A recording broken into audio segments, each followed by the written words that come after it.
తాకట్లో ఉన్న మీ బంగారాన్ని విడిపించి ఆ రోజు ఆన్లైన్ రేటుకి కొంటాం. Sharma gold company. నమస్కారం, మీరు చూస్తుంది సుమన్ టీవీ. నేను మీ కీర్తి. అక్షయ తృతీయ రోజు అసలు ఏం చేయాలి, ఏం చేయకూడదు? అక్షయ తృతీయకి సంబంధించి బోలెడన్ని ఇంపార్టెంట్ సీక్రెట్స్ మనకి ఇంకా తెలియనివి, తెలుసుకోవాల్సినవి చాలా ఉన్నాయి. అసలు అక్షయ తృతీయ రోజు ఏ సమయంలో పూజ చేస్తే అనంతమైన ఫలితం మనకి లభిస్తుంది? అలాగే పాండవులకు మాత్రమే లభించిన ఆ అక్షయ పాత్ర మనం కూడా ఇంట్లోనే తయారు చేసుకోవాలంటే ఎలా తయారు చేసుకోవాలి? మరీ ముఖ్యంగా అక్షయ తృతీయ రోజు అరుణాచలేశ్వరుడి కళ్యాణంలో మనం ఎక్కడుంటే ఆ స్థానంలోనే ఉండి ఆ కళ్యాణంలో పాల్గొన్నంత అనంతమైన ఫలితం మనకు లభించాలంటే ఏం చేయాలి? ఇవన్నీ ప్రశ్నలకి సమాధానం తెలియజేయడానికి మనతో పాటు ప్రముఖ ఆస్ట్రాలజర్ బ్రహ్మశ్రీ నందిబట్ల శ్రీహరి శర్మ గురువు గారు ఉన్నారు. నమస్తే గురుగారు. మాగర్థ వివ సంపృక్తౌ వాగర్థ ప్రతిపత్తయే జగతః పితరౌ వందే పార్వతీ పరమేశ్వరౌ. ఆదిత్యాయ చ సోమాయ మంగళాయ బుధాయ చ గురు శుక్ర శనిభ్యశ్చ రాహవే కేతవే నమః. శృంగేరి జగద్గురు పీఠాధిపతులకి, కంచి పీఠాధిపతులకి నమస్కారములు తెలియచేసుకుంటూ కార్యక్రమాన్ని ప్రారంభిద్దాం. గురుగారు, అక్షయ తృతీయ అనగానే ఆడవాళ్ళమంతా పుల్వోమని బంగారం షాపులకు పరిగెత్తుతూ ఉంటాం. కానీ అది కాదు. ఆ రోజు యొక్క ప్రాముఖ్యత గురించి, విశిష్టత గురించి మీరు ఇదివరకు నాకు ఎక్స్ప్లెయిన్ చేసినప్పుడు భలే అనిపించింది. ఒకసారి మళ్ళీ గుర్తు చేసుకుందాం. తప్పకుండా. అక్షయము అనంటే క్షయము కానటువంటిది. కాబట్టి ఈ రోజున మనం ఏం చెయ్యాలంటే పుణ్యాన్ని సంపాదించుకుంటే ఆ పుణ్యము అక్షయం అవుతుంది అని అర్థం. అక్కడ మల్టిప్లై. కాబట్టి పుణ్యాన్ని సంపాదించుకోవాలంటే ఏం చేయాలి? ఎవరైనా చెప్పేది దాన కార్యక్రమాలు చేయాలి, పూజలు చేసుకోవాలి. ముఖ్యంగా ఈ అక్షయ తృతీయ రోజుకి విశిష్టత ఏమిటంటే గంగ భూమి మీదకి అవతరించినటువంటి రోజు, పరశురాముడి యొక్క జయంతి, వినాయకుడి సహాయంతో వ్యాస భగవాన్ల వారు భారతాన్ని రచించినటువంటి రోజు, సూర్య భగవానుడు పాండవుల యొక్క దేవతా ఆరాధనకి మెచ్చి అక్షయ ప్రాప్తాన్ని ప్రసాదించినటువంటి రోజు, దుశ్శాసుని బారి నుంచి ద్రౌపదిని రక్షింపబడినటువంటి రోజు, అలాగే కుచేలుణ్ణి కృష్ణుడు కలుసుకున్నటువంటి రోజు ఈ అక్షయ తృతీయ. ఎన్ని ఉన్నాయి కదా గురుగారు. చాలా అమ్మ. అసలు అక్షయ తృతీయలో అసలు చెప్పాలి అని అంటే త్రేతాయుగం ప్రారంభమైందని చెప్తుంటుంటారు అక్షయ తృతీయ రోజు నుంచి.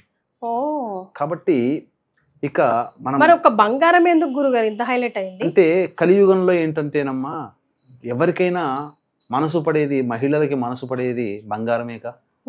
బంగారం పెడితే కొనుక్కుంటే, 1 గ్రాము బంగారం కొనుక్కుంటే 100 గ్రాముల బంగారం తయారవుతుంది, కిలో బంగారం తయారవుతుంది అనే ఆశ. ఇది ఎవరు చేశారంటే వ్యాపారస్తులు వాళ్ళ వ్యాపారాన్ని పెంచుకోవడం కోసం, వాళ్ళ వస్తువుని అమ్ముకోవడం కోసం ఈ పండుగలో ఉన్నటువంటి అంతరార్థాన్ని నెగిటివ్గా దీన్ని ఇలా బంగారం కొనుక్కొని పూజ చేసుకొని మీ ఇంట్లో వచ్చే సంవత్సరానికల్లా కిలో బంగారం అయిపోతుంది, అది ఏదో గుడ్డు పెడుతున్నట్టుగా చెప్పారు. దానివల్ల పులోమని అందరూ చేశారు. కానీ ఆ రోజు చేయాల్సింది లక్ష్మీ ఆరాధన చేసుకోమన్నారు, అమ్మవారి లలిత అమ్మవారిని ఆరాధన చేయమన్నారు. ఇది చెయ్యాలి అని అంటే పూర్వకాలంలో ఎక్కువగా బంగారము వెండి ప్రతిమలే ఉండేటివి. ఇప్పుడు ఇత్తడి రాగి ప్రతిమలు వచ్చాయి. ఒకప్పుడు అంతా అందరిలో బంగారం విరివిగా ఉండేది కదా. కాబట్టి అప్పటి నుంచి వస్తున్నటువంటి బంగారంతో చేసినటువంటి విగ్రహారాధన చేసేవాళ్ళు. కాబట్టి అలా అలా చెప్పుకుంటూ రాగా అదే విధానాన్ని పట్టుకున్నారు. కానీ ప్రస్తుత కాలంలో బంగారం కొనేంత శక్తి ఎవరికి ఉందమ్మా? 10,000 రూపాయలు 1 గ్రాము, తులం కావాలంటే అది. కాబట్టి ఇంట్లో ఉన్నటువంటి పాత బంగారము కానీ, లేకపోతే చక్కగా ఈ సంబంధించినటువంటి వెండి రూపు కానీ అమ్మవారి కానీ తీసుకోవడం, లేదా అమ్మవారి విగ్రహాన్ని కానీ తీసుకోవాలి. ముఖ్యంగా ఈ రోజున లక్ష్మీప్రదమైనటువంటి వస్తువుల్ని తీసుకోవాలి. అసలు ఈ అక్షయ తృతీయ రోజున మనకు గొప్పదైనటువంటి సమయం చెప్పుకున్నాం. పూజ చేసుకునేటువంటి సమయం ఏంటంటే ఉదయం 5:54 సూర్యోదయం అవుతుంది. ఆ దారభ్యత మనకు. కానీ వృషభ లగ్నము ఎందుకు చెప్పబడిందంటే, వృషభ లగ్నము స్థిర లగ్నము, శుక్రుడు అధిపతి, ఆ శుక్రునికి అధిష్టాన దేవత లక్ష్మీదేవి. పైగా ఆ రోజున రోహిణి నక్షత్రం ఉన్నది. శాస్త్రంలో చెప్పబడినటువంటిది ఏంటంటే కృత్తిక రోహిణి నక్షత్రము కలిసినటువంటి అక్షయ తృతీయ చాలా అలభ్య పుణ్యతిథి అని చెప్పబడి ఉంది. కాబట్టి గొప్ప ఫలితాలను ఇస్తున్నటువంటి తిథిగా చెప్పబడింది. ముఖ్యంగా ఈ సంవత్సరం వచ్చేటువంటి అక్షయ తృతీయ మళ్ళీ 12 సంవత్సరాలకి ఇట్లాంటి రోజు వస్తుంది. ఎందుకనంటే గురువు వృషభ రాశిలో ధనకారకుడైనటువంటి గురువు స్థిర లగ్నమైనటువంటి లక్ష్మీ లగ్నమైనటువంటి వృషభ లగ్నంలో ఉండగా చంద్రుడితో చెరకారకుడైనటువంటి చంద్రుడు కలిసి ఉన్నటువంటి సందర్భం. ఇక్కడ మనము ఈ పూజ చేసుకునే విధానం చూసుకుంటే 6:46 నుంచి 8:46 వరకు వృషభ లగ్నం ఉంటుంది. అందున 6:54 నుంచి 7:54 మధ్యకాలము చంద్రహోర ఉంటుంది. అంటే లక్ష్మీ అమ్మవారికి ఉన్నటువంటి నామాలలో గొప్పదైనటువంటిది, అందరికీ అర్థమయ్యేటువంటిది ఏంటంటే చంచలాయై నమః. అంటే లక్ష్మి ఒక చోట స్థిరంగా ఉండదు, ఒక ఇంట్లో ఒక స్థిరంగా ఉండదు. అటువంటి స్థిరంగా ఉండనటువంటి లక్ష్మీదేవిని సూచించేటువంటిది గ్రహము చంద్రుడు. ఎందుకనంటే చంద్రుడు కూడా ఒక రాశిలో ఒక 2 రోజులు 2.5 రోజులకు ఒక రాశిలో ఉంటాడు, ఎప్పుడూ మారుతూ ఉంటాడు చాలా తొందరగా. అటువంటి లక్ష్మికి సోదరుడైనటువంటి చంద్రుడిని అట్టి పట్టుకొని స్థిరమైనటువంటి లగ్నమైనటువంటి వృషభ లగ్నంలో చంద్రహోరలో గనక మనం లక్ష్మీదేవి ఆరాధన ఎవరైతే లేదా లలిత అమ్మవారి ఆరాధన ఎవరైతే చేస్తారో వాళ్ళ ఇంట్లో లక్ష్మీదేవి స్థిరంగా ఉంటుంది.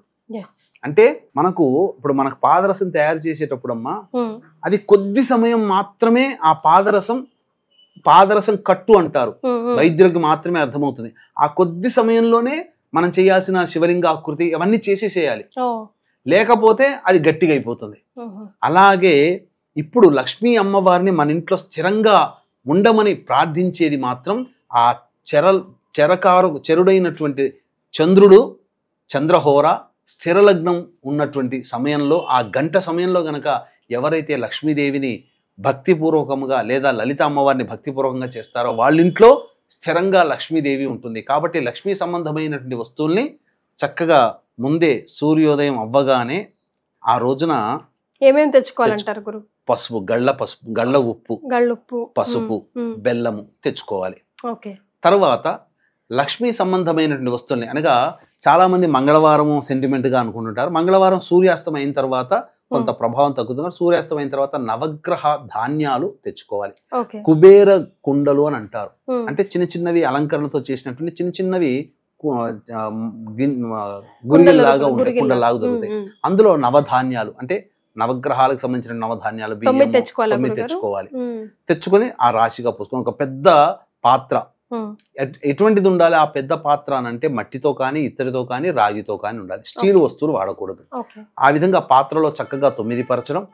తర్వాత లక్ష్మీ సంబంధించినటువంటి వస్తువులు గళ్ళ ఉప్పు, పసుపు, అలాగే బెల్లము, తర్వాత లక్ష్మీ గవ్వలు, గోమతి చక్రాలు, తర్వాత లక్ష్మీ ముత్యములు, తర్వాత లక్ష్మీ ముత్యం కూడా దొరుకుతుంది, అలాగే లక్ష్మీ శంఖము కూడా దొరుకుతుంది. అవన్నీ లక్ష్మీప్రదమైనటువంటి వస్తువులు. కుంకుమ పువ్వు ఇవన్నీ కూడా దగ్గర పెట్టుకొని మధ్యలో 3 తమలపాకులు పెట్టి ఆ 3 తమలపాకుల మీద వెండితో చేసినటువంటి విగ్రహం కానీ లేదా వెండి కలశం లేదా రాగి కలశం లేదా మట్టి కలశంలో చక్కగా కొబ్బరికాయ, దాని మీద ఒక రవిక బట్ట పెట్టి అమ్మవారి రూపుని కట్టం, వెండితో చేసినా కానీ అలాగే బంగారంతో చేసి దానికి ఆడవాళ్ళకి సంబంధించినటువంటి బంగారు ఆభరణాలు ఉంటాయి కదమ్మా, అవన్నీ కూడా చక్కగా ధరించమైనా పర్వాలేదు, ఆవు పాలతో కడిగితే శుద్ధి అవుతుంది. చక్కగా ఆవు పాలతో కడిగి తర్వాత మళ్ళీ మంచినీటితో కడిగి ఆ కలశానికి కానీ లేదా అమ్మవారి విగ్రహం చుట్టూ కానీ పెట్టుకొని లలిత అమ్మవారి త్రిశతితో అర్చన లేదా ఆ విగ్రహానికి ముందుగా చెరుకు రసంతో అభిషేకం కానీ లేదా లక్ష్మీ సూక్తముతో అభిషేకం కానీ లలిత అష్టోత్తరంతో కానీ లలిత త్రిశతితో కానీ అష్టోత్తరం పూజ కానీ లేదా లక్ష్మీ అష్టోత్తరంతో పూజ కానీ చేసిన తర్వాత మనం ముందుగా చెప్పుకున్నాం అక్షయ పాత్ర కూడా, పాండవులకి దక్కినటువంటి అక్షయ పాత్ర కూడా మనం కూడా సంపాదించుకోవచ్చు. ఎందుకు అక్షయ పాత్ర అన్నానంటే ఆ కాలంలోనే వచ్చినటువంటి అతిథి అభ్యాగుతులకి ఎవరికి కూడా లేదనకుండా అన్న సంతర్పణ చేయగలిగే శక్తి అక్షయ పాత్ర వల్ల కలిగింది. మరి అటువంటి రోజున మహత్తరమైనటువంటి పాత్రలు ఇప్పుడు మన కలియుగంలో మనకు రావు. కాబట్టి కనీసం అందులో మనం కొంతైనా కానీ కొంత శక్తి పొందాలి అని అంటే అక్షయ పాత్రని మనం కొనుగోలు చేసుకోవాలి. అంటే ఏం లేదమ్మా, చక్కగా ఆ రోజున ఏదైనా ఇత్తడి పాత్రని సోమవారం రోజు కానీ మంగళవారం సాయంత్రం తర్వాత కానీ కొనుగోలు చేసుకొని పెట్టుకొని చక్కగా ఆ సమయంలో అంటే ఇంట్లో ఆడవాళ్ళు లేదా మగవాళ్ళు ఇంట్లో పూజ చేస్తున్నప్పుడు ఎవరైనా కానీ ఆ పాత్రని చక్కగా కడిగి గంధము బొట్టు అలంకరణ చేసి అందులో బియ్యము ఆవు పాలతో చేసినటువంటి బెల్లం పాయసాన్ని ఆ 6:54 నుంచి 7:54 మధ్య కాలంలో చేసి ఆ పూజ చేసినప్పుడు అక్కడ నివేదన చేయాలి. ఓకే. అది అక్షయ పాత్ర. ఆ సమయంలో చేయడం వల్ల అది అక్షయ దానికి అంత పాత్ర. వాల్యూ. ఓ వావ్. ఆ ఓకే. గంట సమయంలో. గురుగారు. తరువాత ఆ అక్షయ పాత్ర నివేదన చేసిన తర్వాత మధ్యాహ్నానికి అప్పుడు ఏం చేయమన్నది శాస్త్రము అంటే, ఈ అక్షయ తృతీయ రోజున బ్రాహ్మణుడికి ఉదక కుంభ దానము చేయమన్నది. అంటే రాగి కలశం కానీ, ఇత్తడి కలశం కానీ, వెండి కలశం కానీ, లేకపోతే మట్టి కలశంలో కానీ చక్కగా చక్కటి మంచి నీటిని వేసి అందులో ముఖ్యంగా హారతి కర్పూరం, సుగంధ ద్రవ్యాలంటే యాలకులు, జాజికాయ, జాపత్రి, కుంకుమ పువ్వు ఇలాంటివి వేసి సంబంధించినటువంటి వేసి దానికి చక్కటి తెల్లటి గుడ్డ కానీ ఏదైనా కానీ జాకెట్ బట్ట దానికి మూట కట్టుకట్టి అప్పుడు బ్రాహ్మణుడికి ఆ పూజ అయిపోయిన తర్వాత బ్రాహ్మణుడికి దానము చేయమన్నది. ఉదక కుంభ దానము చేయమన్నది. దీంతో పాటుగా ఆ బ్రాహ్మణుడికి విసనకర్ర, చెప్పులు, గొడుగు, లడ్డూలు ఇవి దానం చేయాలి. పూర్వము వకుళామాత ఈ విసనకర్ర, లడ్డూలు, చెప్పులు, గొడుగు బ్రాహ్మణుడికి దానం చేసినటువంటి కారణం చేతనే కలియుగ అర్చామూర్తి వెంకటేశ్వరుడు ఉద్భవించడం జరిగింది. ఆమె తల్లి అయింది ఆ స్వామికి. కాబట్టి అంతటి శక్తి, మంచి సంతానం కావాలనుకునేటువంటి వాళ్ళు ఈ రోజున ఆ విధంగా బ్రాహ్మణుడికి దానం చేయవచ్చు. గురుగారు, చిన్న చిన్న మట్టి పాత్రలో, మట్టి కుండల్లో మనం నవధాన్యాలు అవన్నీ పెట్టాం కదా, అవి ఏం చేయాలి తర్వాత? అవన్నీ కూడా మనం పూజ చేసుకుంటాం కదమ్మా, తర్వాత కాలంలో మనం వాటిని వాడుకోవచ్చు. తప్పకుండా వాడుకోవచ్చు. అంటే నీళ్ళలో వేయాలి, అటువంటిది ఏం లేదు, అటువంటిది వాడుకోవచ్చు. చక్కగా దాన్ని వినియోగించుకోవచ్చు అమ్మ, తప్పు లేదు. త్వరగా వేయించి మన నీటిలో కొద్దిసేపు నానబెట్టిన తర్వాత మొలకలు ఎత్తుతాయి స్ప్రోట్స్ లాగా. త్వరగా వేయించి వాటన్నిటిని పిండి చేసి ఇంట్లో వాడుకోవచ్చు అమ్మా, జావలాగా వాడుకోవచ్చు, తప్పేమి లేదు.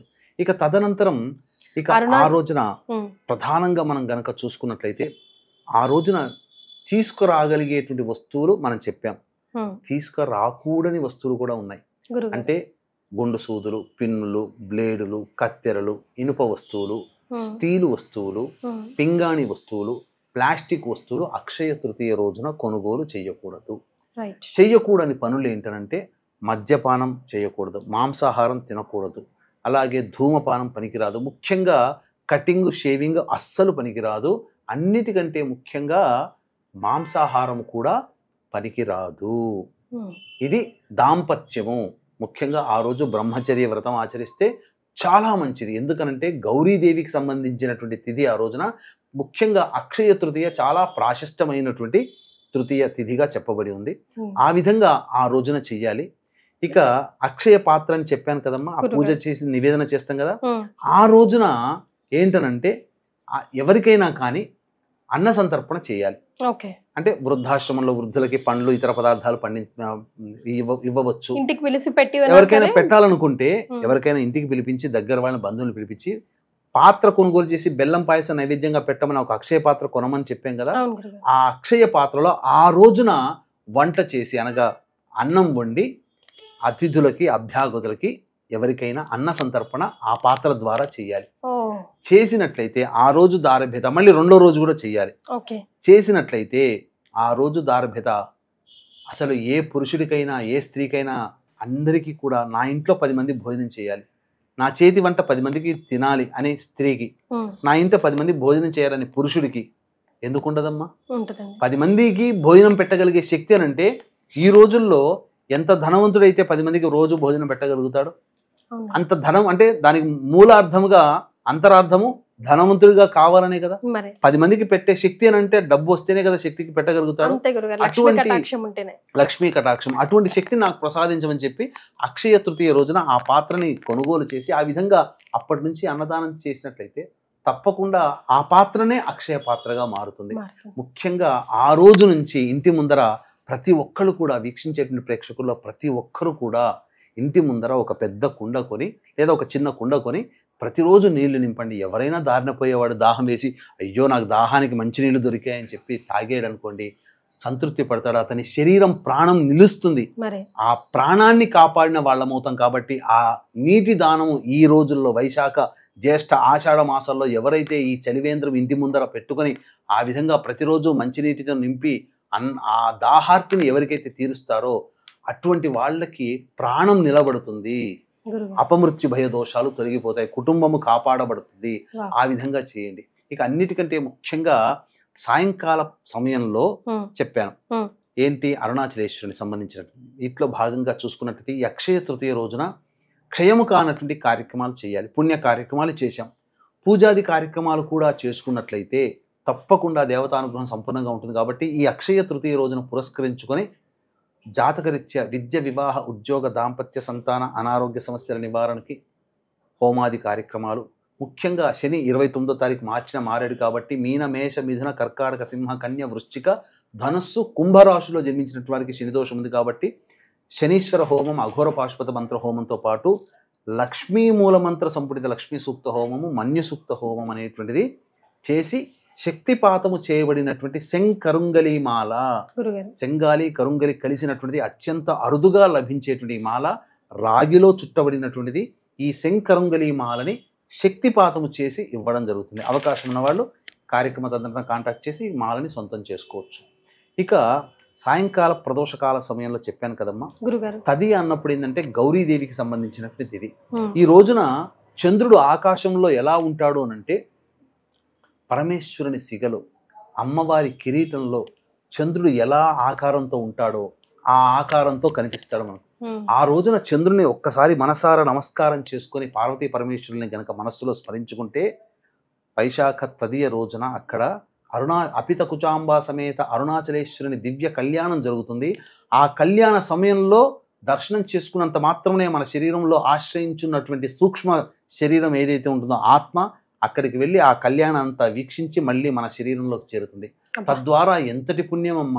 కూర్చున్న చోట, నిలుచున్న చోట, ఉన్న చోట మనం వెళ్ళలేకపోయినా ఆ స్వామి కళ్యాణంలో పాల్గొన్న భాగ్యాన్ని మనం ఈ అక్షయ తృతీయ రోజున ఆకాశంలో చంద్రుని దర్శనం చేసుకున్నంత మాత్రమే కలుగుతుంది. ఇది అరుణాచలేశ్వరునికి సంబంధించినటువంటి ప్రాశస్తంలో చెప్పబడినటువంటిది, నా సొంతమైనటువంటిది కాదు. ఇది అరుణాచలేశ్వరునికి సంబంధించినటువంటి గాథల్లో ఇది ఖచ్చితంగా ప్రస్ఫుటంగా చెప్పబడింది. కాబట్టి ఇటువంటి పరిహారాన్ని చక్కగా అందరూ చేసుకోండి. ఈ దివ్యమైనటువంటి పూజని ఈ రోజున చేసుకోండి. చేసుకోగలిగేటువంటివి, చేయగలిగేటువంటివి, చేయకూడనటువంటివి, చేసేటువంటివన్నీ కూడా చక్కగా వివరించడం జరిగింది. 1-2 సార్లు ఈ వీడియోని వీక్షించండి. అలాగే ఈ శని మారాడు కాబట్టి మీన, మేష, మిథున, కర్కాటక, కన్య, తుల, వృశ్చిక, ధనుస్సు, కుంభ, మీన రాశుల్లో జన్మించినటువంటి వారికి శని దోషం ఉంది కాబట్టి శని దోష నివారణార్థమై శక్తిపాతం చేయబడినటువంటి శంకరుంగలి మాల అనేటువంటిది మీకు ఇవ్వడం జరుగుతుంది. దీని ద్వారా కాలసర్పదోషము, కుజదోషము, నరదృష్టి, నరఘోష ఇవన్నీ తొలగిపోతాయి. పాజిటివ్ ఎనర్జీతో మీరు అనుకున్నటువంటి పనులలో దేవతానుగ్రహంతో కర్మదోషాలు తొలగించుకొని మీరు ముందంజలో ఉంటారని చెప్పడంలో ఏమాత్రం సందేహం లేదు. 30వ తారీఖు రోజున ఈ కార్యక్రమం జరపబడుతుంది. 29 రాత్రి 9 గంటల లోపల ఈ కార్యక్రమంలో నమోదు చేసుకోవచ్చు. చాలా సంతోషం గురుగారు. అక్షయ తృతీయకి సంబంధించి తెలియని ఎన్నో విషయాలని ఈ వీడియో ద్వారా మేము తెలుసుకున్నాం. ధన్యవాదాలు. సర్వం శ్రీ ఉమామహేశ్వర పరబ్రహ్మార్పణమస్తు.